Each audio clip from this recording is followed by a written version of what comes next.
So now we're ready to start looking at the vocal line and looking at how we can improve that. Obviously it's a synthesizer, it's not the same as a real vocal, but we need to try and find a tone which is similar characteristics to the voice in the original recording. So let's have a little listen to the original then and see what we can pick out, characteristics or personality of the voice that we can try and emulate.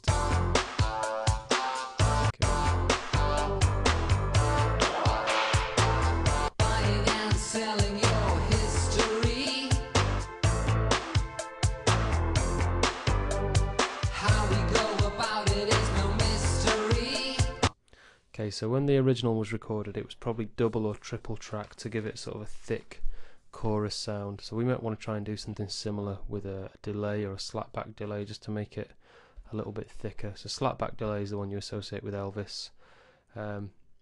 We didn't really have any sort of automatic double tracking plugin on this, similar to like John Lennon would have used on things like Imagine or some of his own solo material or some of the Beatles stuff. But we can have a good go at copying something so it choruses a little bit and sounds a little bit thicker to give that sort of effect that the Pet Shop Boys were after. First thing we need to do though is look at the actual characteristic of the sound that we're using to check that it's cutting through and it's got the right sort of maybe sawtooth wave quality to it. It's a little bit more raspy, like the kind of Neil Tennant Pet Shop Boys singer style of vocal. So if I go down to our vocal now, I'm going to, just for the moment, again, move it up to the top so it's close to the original track, and I can just sort of A-B between the two quite easily without having to scroll then. So I'm going to open up this sound and just solo it and see what we've got to start off with. Okay, let's get to a bit where he's singing quite a lot.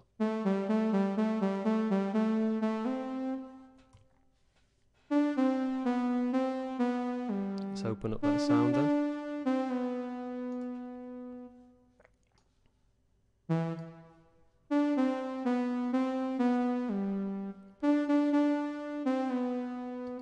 Okay, so I can start looking at things like maybe resonance or different elements of the synth sound to try and improve it.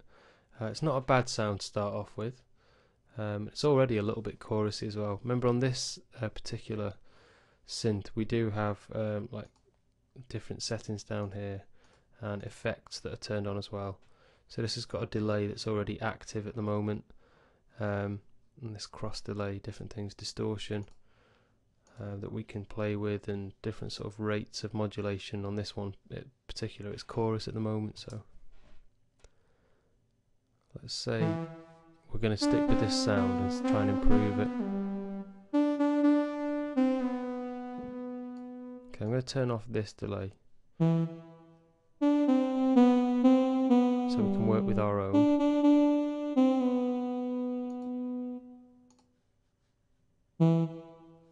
Okay, this is the distortion. A bit more drive on there.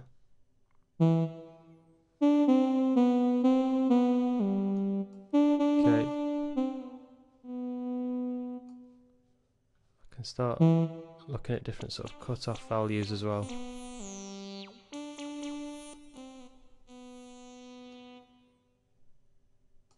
Okay, it's really a case of playing around with your sound and seeing what you can come up with.